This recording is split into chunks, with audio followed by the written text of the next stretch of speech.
never really looked like fun.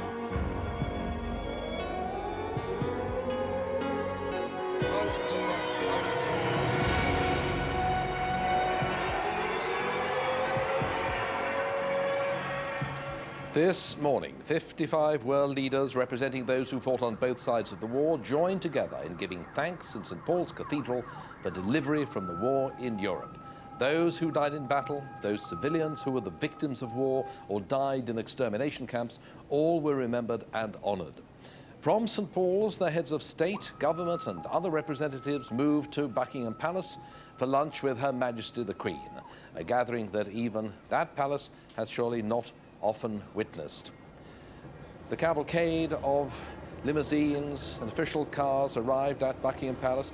Chancellor Kohl, one of the most important guests of this anniversary, of course, the Chancellor of Germany, King Hussein, the senior head of state, apart from Her Majesty the Queen, and others were all there. Vice President Al Gore, representing the United States, Mr. Clinton, of course, is going straight on to Moscow for the celebrations there. He's represented by the Russian Prime Minister, Mr. Chernomyrdin, and all the important allies in the war and the main adversary were there. What was particularly nice was the President Mitterrand of France was at the lunch, almost certainly his last official state event as President of France, because there'll be a new president later today. And they lunched with the Queen. They finished there a short while ago. And of course, 10 years ago, this afternoon's reconciliation event in Hyde Park could hardly have taken place. After all, the Cold War showed that the wartime allies were united against Hitler, but were deeply divided over the future of the world. Only since the fall of the Berlin Wall and the collapse of communism has such an event really been possible. It's in fact taken 50 years for the legacy of World War II in the shape of the Cold War to be liquidated. But there's another kind of reconciliation this afternoon, that between the generations. Children, youth, and a pledge for a peaceful future are central to the ceremonial. And children and their families are here in large numbers to emphasize that the 50th anniversary of VE Day isn't just a time for honorable looking back, but for an optimistic commitment to the future, that the hard-won peace will continue to benefit the children and grandchildren of those who won the war. Well, we wouldn't be having this due today if it hadn't been for a certain amount of suffering and hardship, would we? We've got to be a bit realistic about things and said, well, what we did back in the 1939-45, you got this to show for it today, otherwise it could have been a different. It's a feeling of sadness, but it's really a feeling of enjoyment as well. Because, you know, we lost a lot of men, and when you're on a bomber station, you count the number of planes going out and you count the number coming back, and it was very distressing, you know, when some went missing. We who come back are the lucky ones. There's so many million unlucky ones. It's a pleasure to be here today. And I think it was all worthwhile. And let's hope our kids and grandchildren won't have to face it. Well, all kinds of memories really, some sad, but today's a joyful occasion. About 50 years of peace, no more quarrelling, fighting, no more wars, and I've got no hatred for anybody. It's a day of peace, and I'm at peace. It's a commemoration, I think, for me, of 50 years of peace. We forgive, but we never forget. That's my philosophy. One part of Britain still has its problems of reconciliation, the Channel Islands. Invaded by the Germans on June 30th, 1940, they were the only part of Great Britain to suffer German occupation. There's no doubting the suffering endured. What's more difficult for some to come to terms with is the allegation of collaboration made against some Channel Island citizens. But as other occupied European countries have discovered, arguments about who resisted the Nazis, who collaborated with them, have never been satisfactorily resolved. This weekend, the islands are celebrating their liberation with an extra intensity. So let's join Juliet Morris in Guernsey. A host of special events are planned here in the build-up to the day when freedom finally came. But even 50 years on, the Channel Islands still bear the scars of occupation. The postponement of the invasion of Britain brought an intensive period of fortification here, and artillery batteries, direction-finding towers and troop shelters still stand today. They're a constant reminder of the suffering that was caused to the islanders and to the thousands of forced labourers drafted in from around Europe to build them. Well, Major Jack Clement led the detachment of 200 liberating British forces through the streets of St. Peter Port behind us here on May the 9th, 1945. Major Clement, tell me what you found when you got here. Well, we had a wonderful reception on that morning. I shall never forget it. They'd been waiting for 5 years for us to come, and so they were pleased to see us.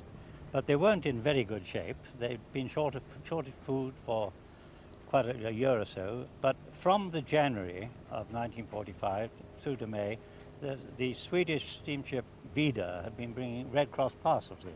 And how about the Germans? What state were they in? The Germans were in a worse state than the islanders. Their supplies have ceased from the Normandy landing time, and they were really very short of food and had been living on cabbage water for about 5 months, and their billets stank of cabbage water, and they were very poor shape. And how did the islanders cope after liberation? Well, they quickly recovered. I think freedom was the main thing, and then followed from freedom, they had food and supplies came in, and they quickly picked up the thread of life. Major Clement, thank you very much for sharing your memories with us. Now back to John Chusa. In Northern Ireland, the feelings are particularly complex, and not merely because of the wartime experiences. Last week, in a striking gesture, the Irish Prime Minister John Bruton honoured the 150,000 Irishmen from both sides of the border who took part in the war against Hitler. And he singled out the 10,000 Irishmen who died, as he put it, while serving in British uniform in an island defined and divided by its history. That was surely a sign that things may be moving on the road to peace. John Cole has been looking at the VE Day celebrations from the perspective of Northern Ireland. Flags and bunting are the symbols of victory, but genuine peace, as people in Ulster painfully know, has to be worked for. This was my home when German bombers attacked on Easter Tuesday 1941. They killed more people on that single night than in almost any other British city. Nobody believed the Luftwaffe could penetrate this far, so Belfast was almost without defences. We didn't have any air raid shelter, so we used the kitchen table for protection. They say you don't hear the bomb that's going to hit you. That particular night, I heard the bomb all the way that hit Ballycastle Street and demolished the whole of the street. We ran up the road as fast as we could, trying to dodge fire bombs falling all over the place, dodging in and out of doorways. I remember very well, there was a woman and her house had been completely demolished. She had lost everything. And yet she offered my wife's father a blanket to put round his shoulders because it was so very cold. 3 of my schoolmates and their parents were killed on this street. The pitiful detritus of their homes, shoes, clothing, sheet music were blown into our garden and ruined my father's efforts to dig for victory. This city has longer experience than most of the contrast between war and peace. The past quarter century of terrorism has produced a slow drip of death and cruelty. Although this had nothing like the concentrated savagery of wartime air raids, both conflicts offer us the same moral. When the killing has stopped, genuine peace comes only when ancient enemies seek reconciliation through compromise. In Ulster, that painful process has only just begun and remains uncertain and fitful. Happily, that process is further down the road here, back here in Hyde Park in London. The crowds are more or less settled in. The national leaders and representatives have made their way here from Buckingham Palace. And as we await the arrival of Her Majesty the Queen, let's join Eric Robson. The crowned heads, heirs to the throne, presidents and ministers of 55 countries began arriving a few minutes ago by coach from their lunch at Buckingham Palace. It's the biggest gathering of world leaders since the coronation.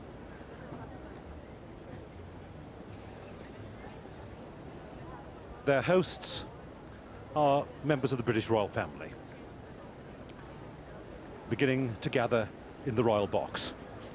Already there, the Prince and Princess of Wales, Prince William, Prince Harry. Also here will be Prince Edward and the Princess Royal. Mr. Major arriving. One of many hundreds of politicians who are joining us for this event this afternoon. And in this 50-acre arena in Hyde Park, a crowd estimated to total 100,000 waits to greet them. Many thousands of volunteer performers will entertain them. There are the massed choirs under the direction of Sir David Wilcox. They'll be accompanied by the European Youth Orchestra, and there are musicians too from the Guards and the Royal Marines. But the focus of this event is the globe, decked out in the flowers of the world, to which the heads of state will process to take part in a symbolic gesture of international reconciliation on an unprecedented scale. They'll make their pledge to the children of the world, many thousands of them assembled here, arguably the most important guests of all.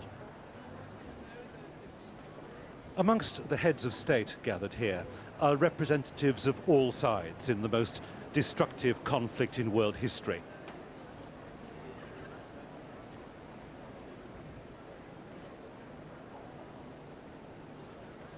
Joining us this afternoon to sit close to the Prime Minister will be President Herzog of Germany. Behind them, the Australian Defence Minister will sit just a couple of seats away from the Italian ambassador. There are representatives from India. Vice President Gore will represent the United States. Václav Havel, the Czech Republic.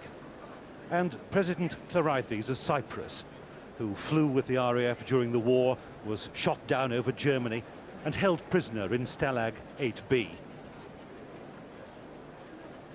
We who fought have bitter memories, and we don't want those bitter memories to be for the new generations.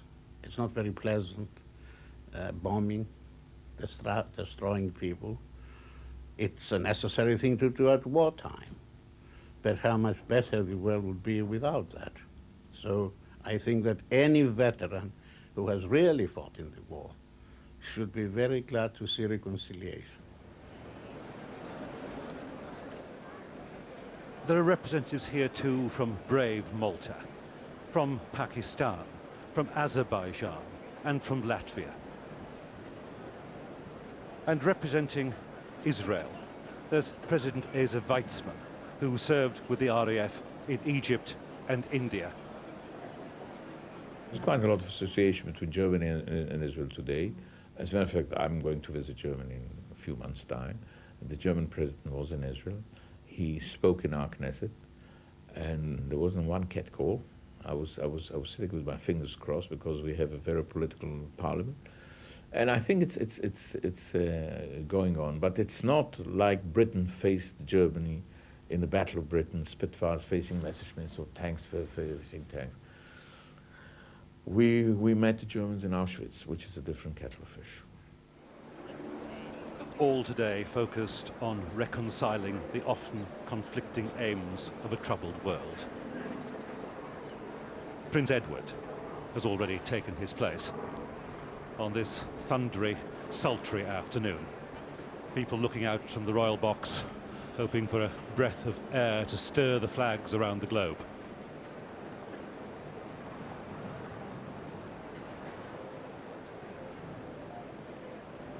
Vice President Al Gore has taken his place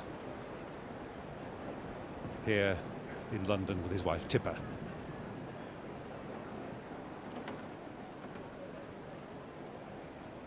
There are representatives of so many countries.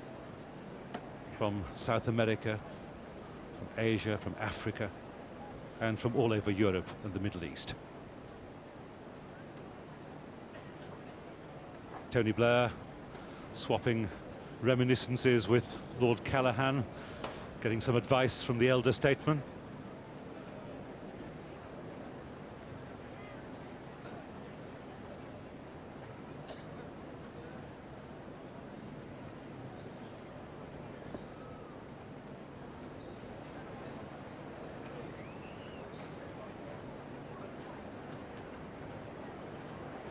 This gathering is a gazetteer of world history.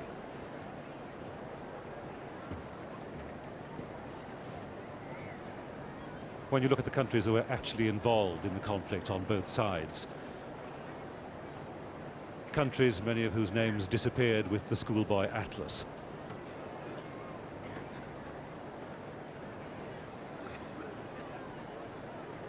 But all of whom fought with dedication, hoping for a better world as a result.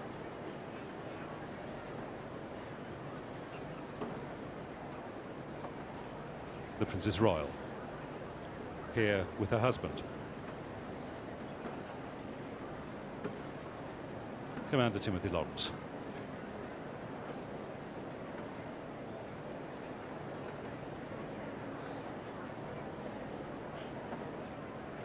As well as the packed box of heads of state and ministers, we also have a full complement of the veterans here. Many of them have struggled with the heat in these last few days. St. John Ambulance has worked very hard to keep them enjoying these great events. Her Majesty arrives behind the royal stand, welcomed by the Lord Lieutenant, Field Marshal the Lord Bramall, accompanied by her lady-in-waiting, the Duchess of Grafton, her private secretary, and her equerry, Major James Patrick.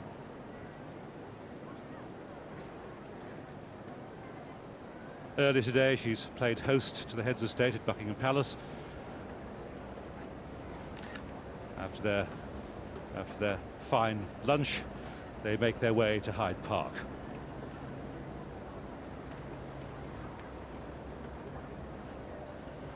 Paul Wilkinson there, presenting a posy of peace roses to Her Majesty.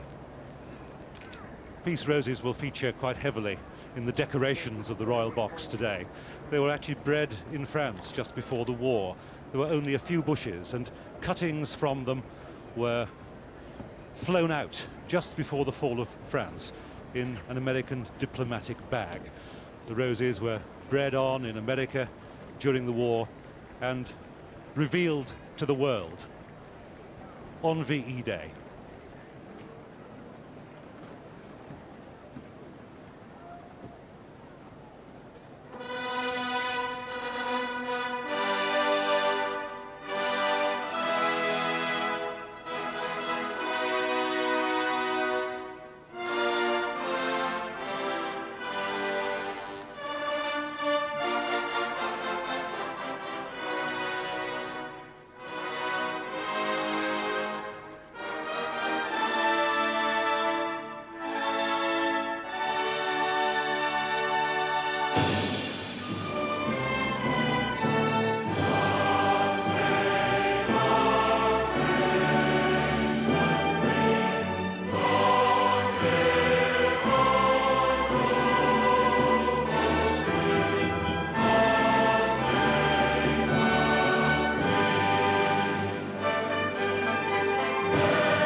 Conducted through the proceedings by Sir Ian McKellen.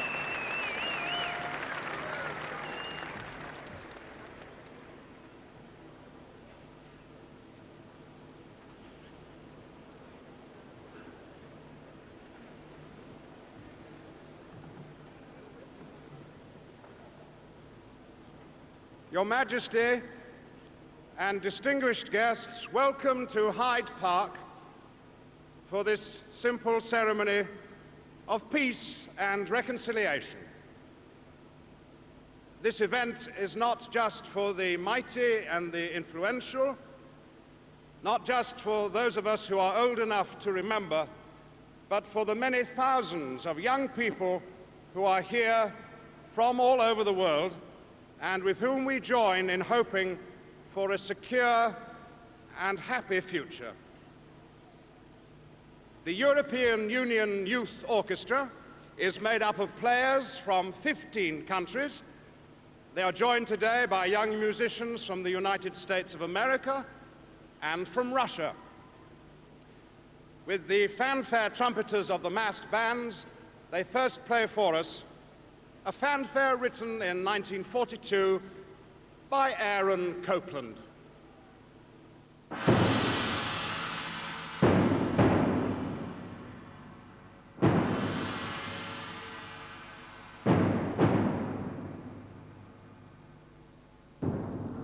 Fanfare for a Common Man, conducted by Lieutenant Colonel Cliff Ross.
As the fanfare trumpeters march away, we prepare to meet our other guide on this journey to reconciliation, the actress Patricia Hodge.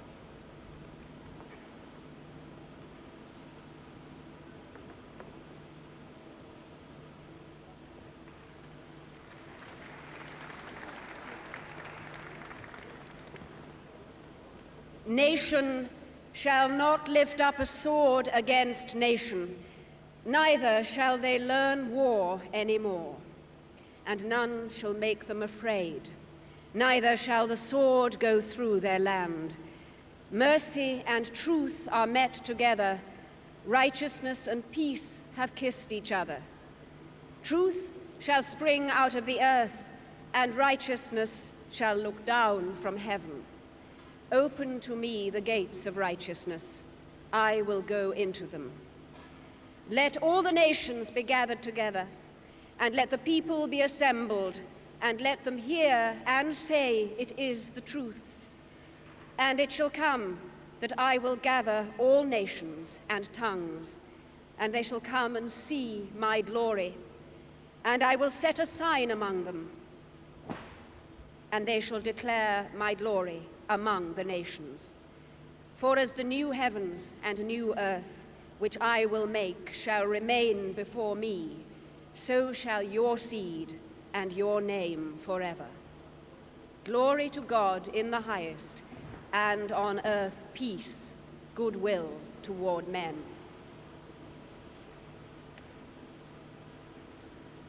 And now the massed choirs with the European Union Youth Orchestra, with a new arrangement of familiar tunes from the British Isles. This musical tribute to the home nations, Greensleeves and Men of Harlech, Danny Boy and Road to the Isles, has been arranged by the one-time Director of Music of the Royal Air Force, Barry Hingley.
You'll never smelt the tangle or the yarn.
And I hope you noticed the Prince of Wales leading the community singing. Now the choir and the orchestra accompany the National Youth Ballet of Great Britain for the Pelopian dances from Prince Igor by Borodin.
In this long journey to reconciliation, we've come part of the way. The music of Russia is followed by poetry from America, and then Germany is represented by the last movement of Beethoven's Ninth Symphony.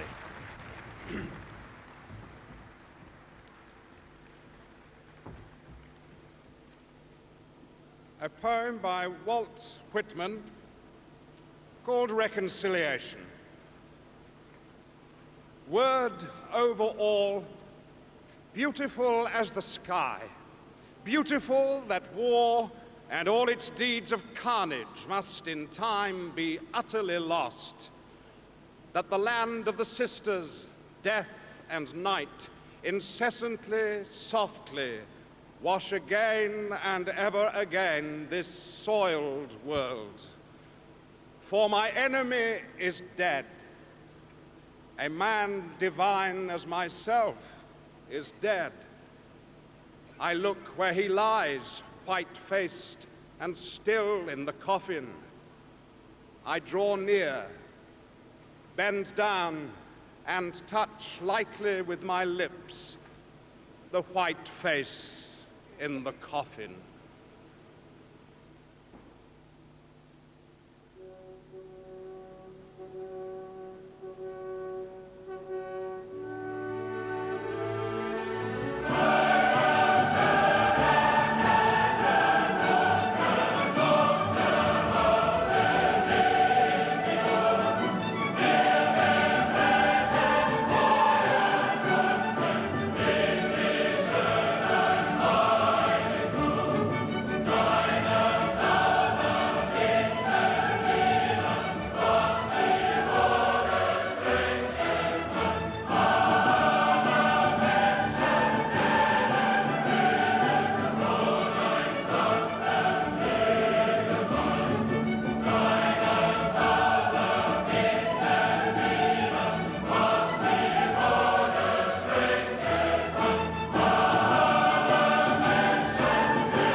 Everybody sang by Siegfried Sassoon.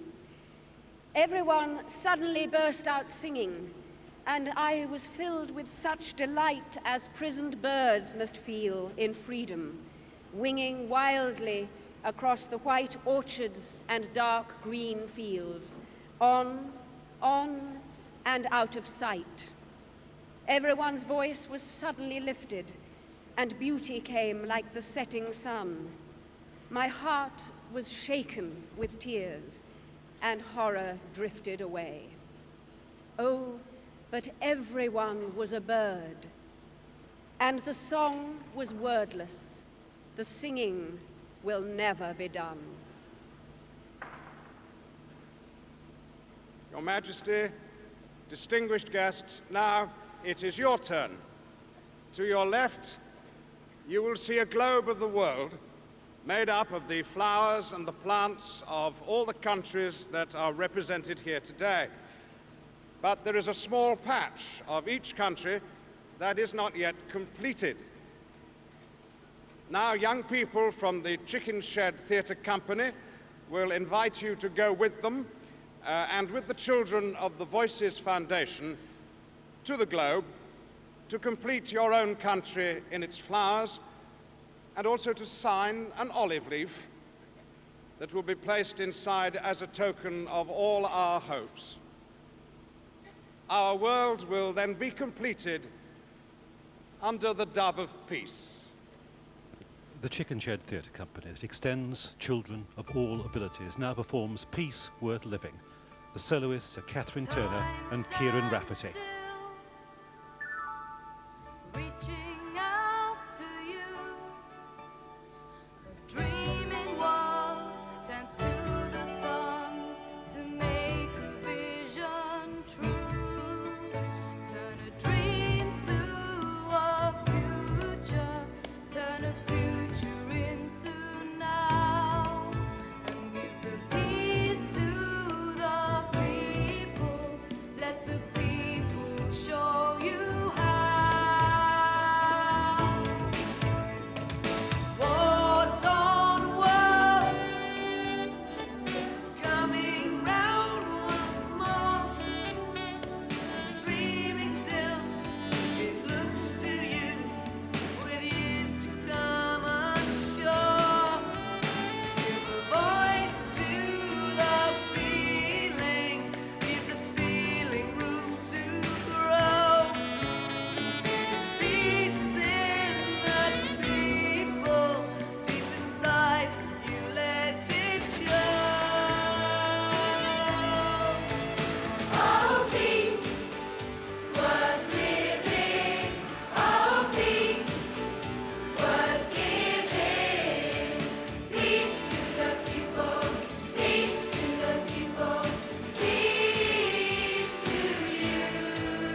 that tumultuous applause which prepares the way for Katrina Carey, who's 8 years old and who will now invite Her Majesty the Queen to lead the procession to the Globe, where our international act of reconciliation will take place.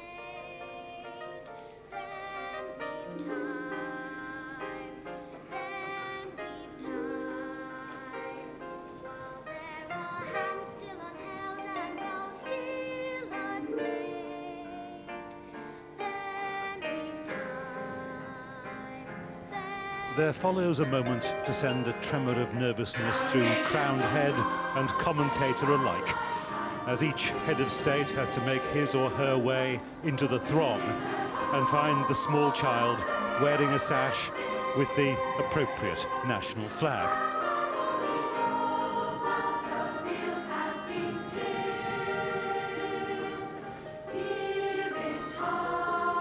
King Hussein of Jordan, Grand Duke of Luxembourg, Princess Benedicta of Denmark, Queen Beatrix of the Netherlands, the Grand Duke of Luxembourg enjoying the London sunshine.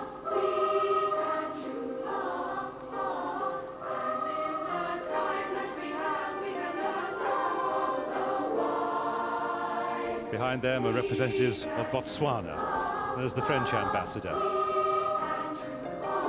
President Herzog of Germany will be making his way.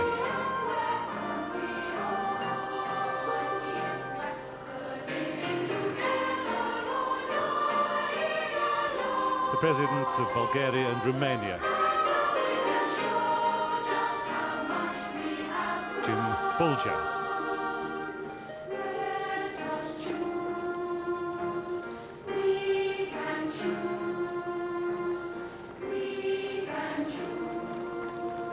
Al Gore looking for his flag.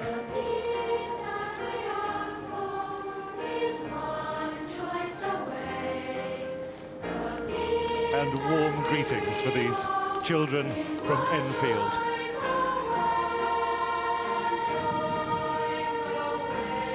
As flags are found, the procession is accompanied by children of the Voices Foundation from Finchley and Birmingham and Scunthorpe, singing One Choice Away.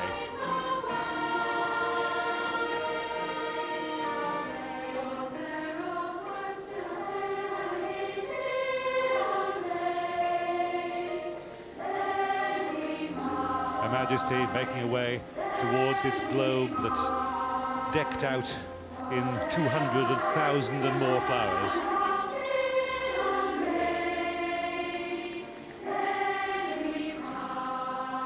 King Hussein a few steps behind.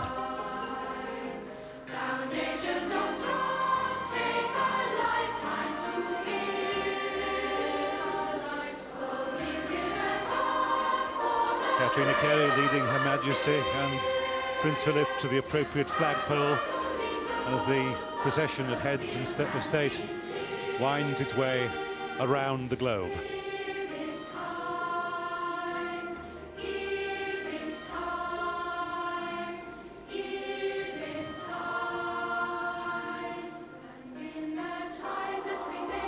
Jim Bulger of New Zealand bringing up the rear of that group, together with the presidents of Azerbaijan and Latvia. Each country made up of the national flower. There have been worldwide searches for things like the lotus to make up India. They managed to find the Sublime Covent Garden. Jordan presented the most serious problem, looking for black irises. I'm afraid they've had to cheat and paint blue ones.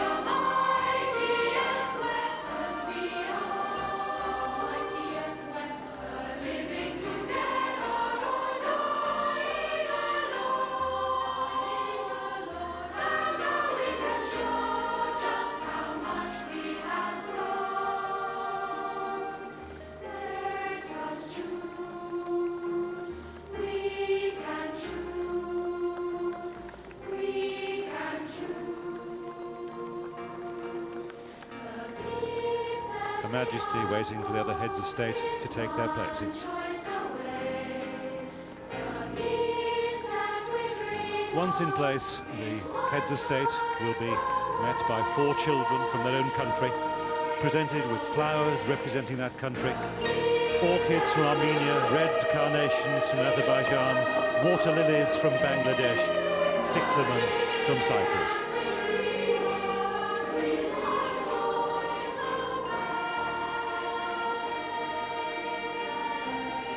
Everyone warm, everyone pleased to meet the children from their country.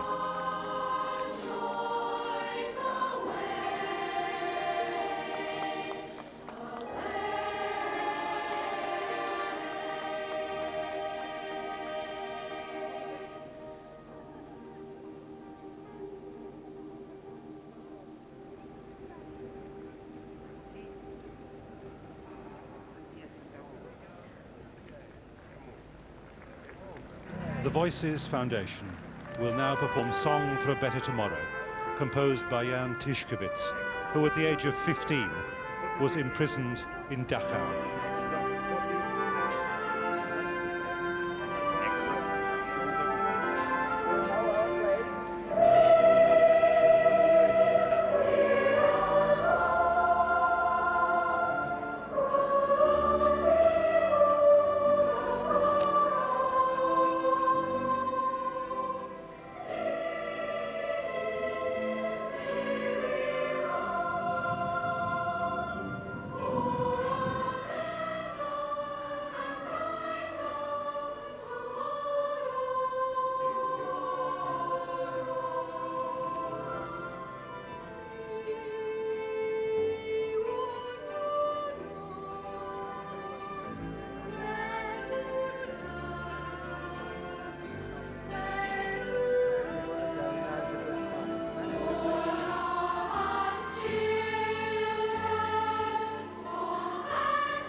King Birendra of Nepal, talking to children from his country.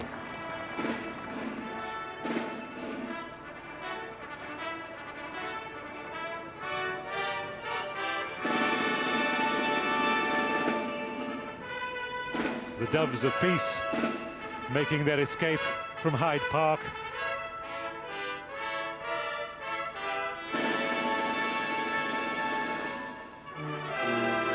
And followed on their way by thousands of balloons.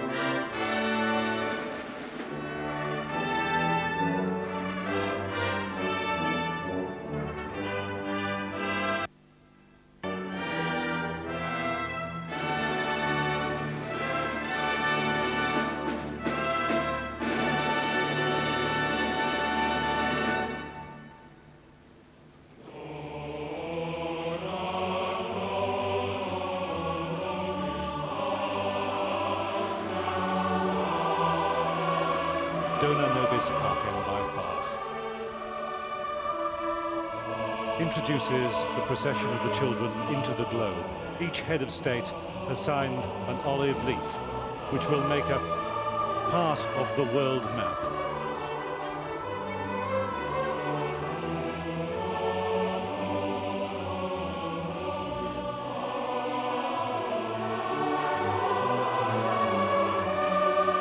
Each head of state, too, has been presented with a specially cast memorial medallion designed by Pierre Luck from Wandsworth, who won a competition organised by the BBC Newsround programme.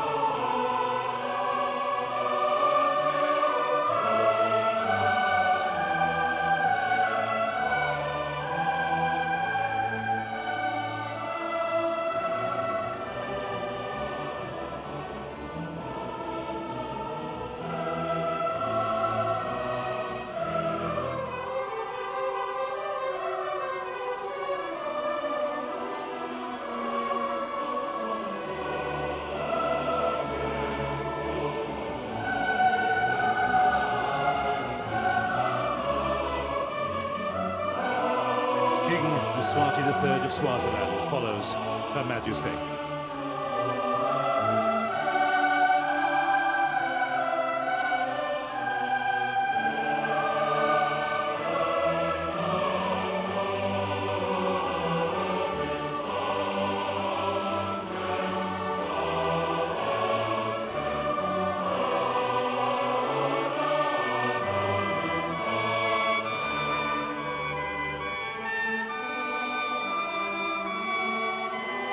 Being accompanied by Major Michael Parker, who's organised this event this afternoon. But everywhere there are keen eyes and smiling faces. It's a moment of sombre reflection, but also imbued with the optimism of youth, that reborn optimism of the generations that keeps all of us sane when history threatens to mow us down.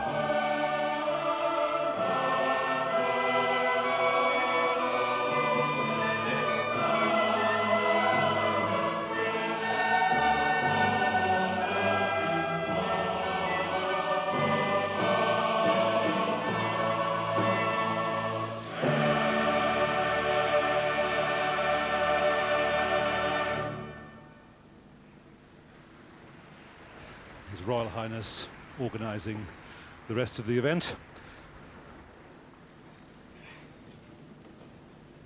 And inside the globe, the pieces of the olive leaves are built up around the eternal flame to create an image of a world at peace.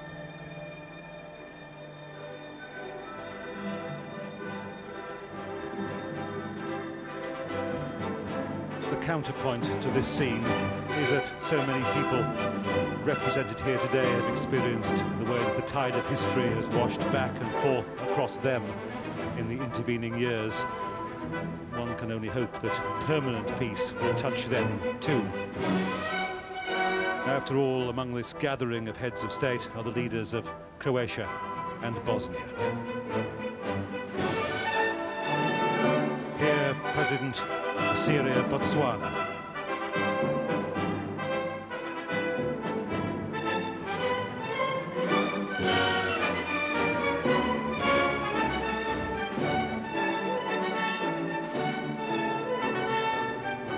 The route lined by veterans and the children of the flowers and cadets from the St. John Ambulance.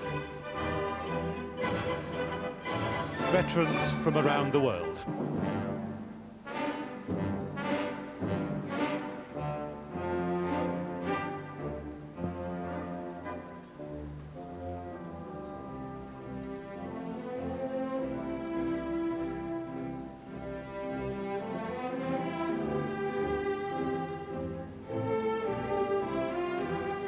Smiles for Her Majesty in the Hyde Park sunshine, and smiles from Queen Beatrix, talking to one of the children of the flowers who are presenting bouquets as the heads of state make their way back to the royal box.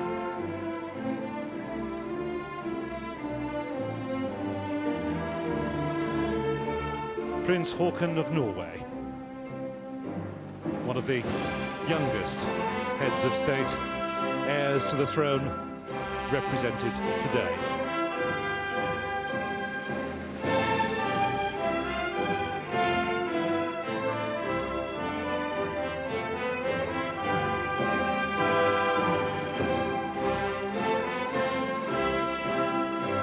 And everywhere we look, there are children getting lessons in international diplomacy.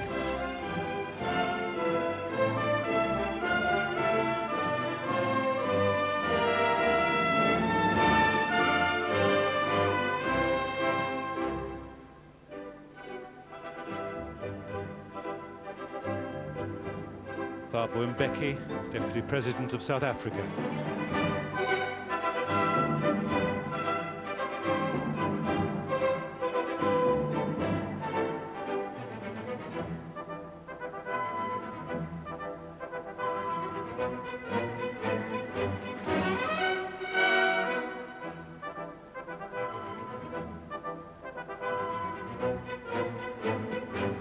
And in these children's faces, there's the public affirmation of a quest for peace. A promise of peace made under the intense gaze of these children and in the eyes of hundreds of millions around the world.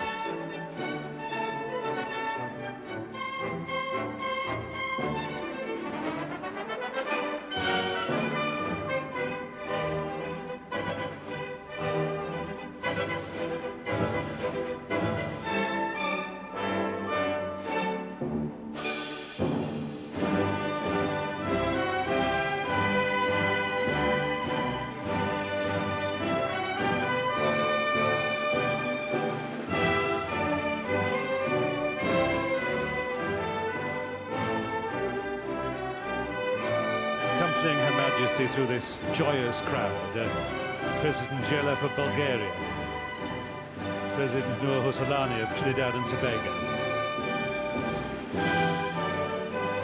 the President of Botswana, Sir Ketumili Maziri, the President of Greece, Konstantinos Konstantinopoulos, representatives too of some of our forgotten allies, President Fernando Cardoso of Brazil. Brazil gave almost 200,000 troops to the efforts of the Second World War. King Hussein of Jordan.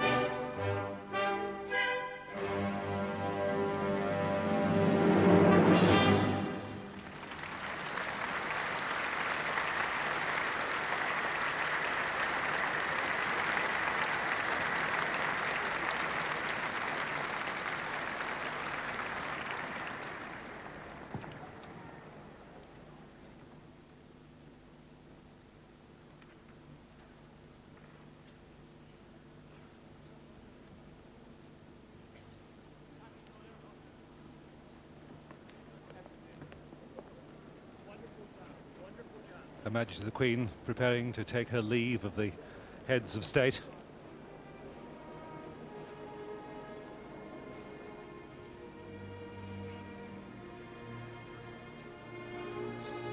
Her Majesty with the Lord Lieutenant and Prince Philip.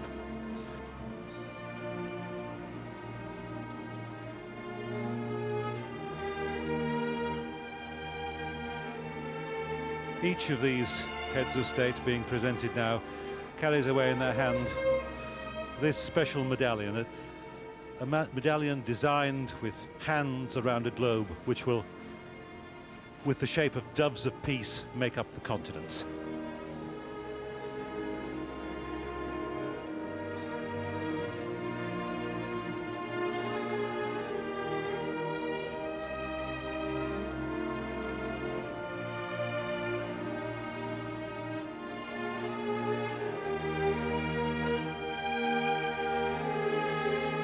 These scenes today remind us that peace is never a line drawn in the sand. Signatures on pieces of paper are beginnings, not ends in themselves. On VE Day 1945, we should remember, men still worked in room 109 at the War Office, coordinating the continuing war involving 1 million troops in the Southeast Asia Command.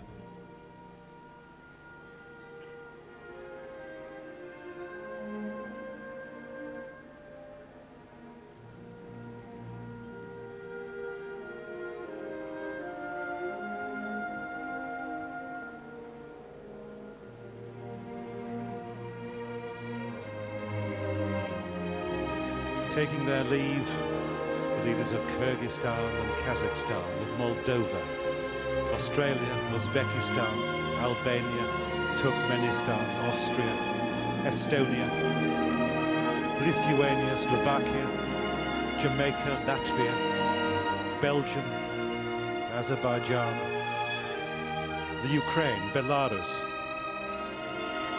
Gibraltar. Also represented here, the Secretary-General of the Commonwealth.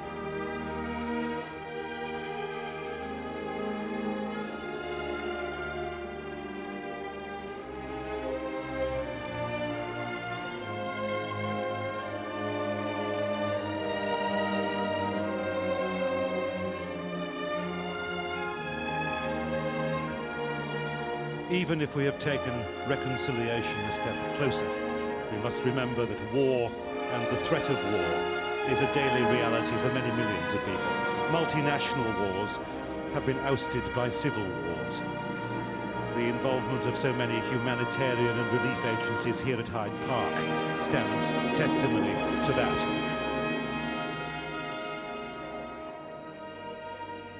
But remember those faces. Which head of state could not have been moved by those peaceful smiles and by that innocent intensity?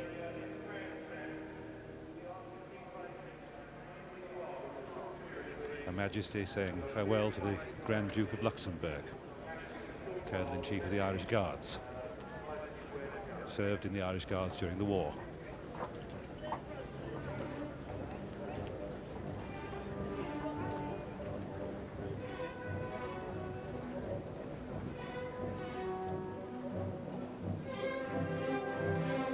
Prior to the Queen's departure, the royal standard is lowered as King Hussein bids his farewell.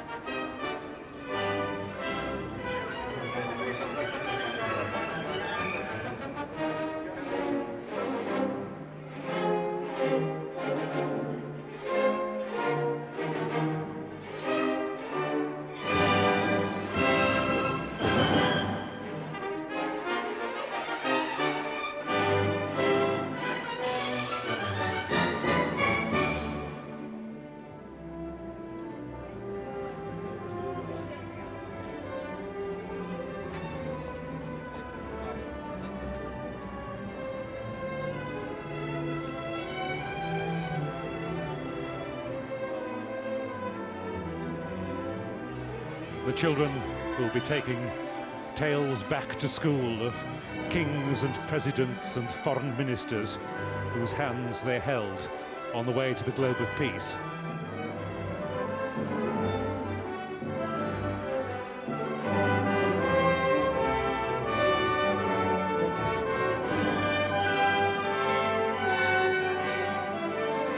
Flags of nations that we hope understand each other a little better.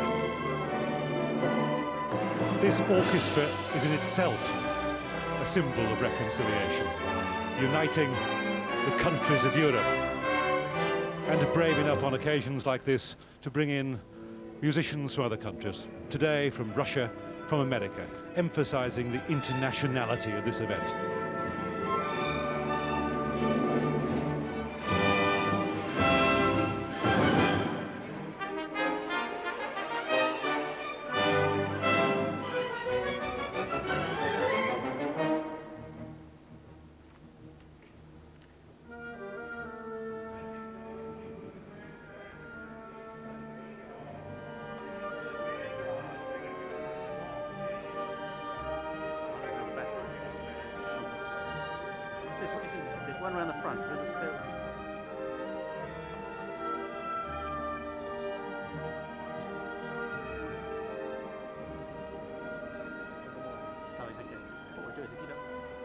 So much of the history of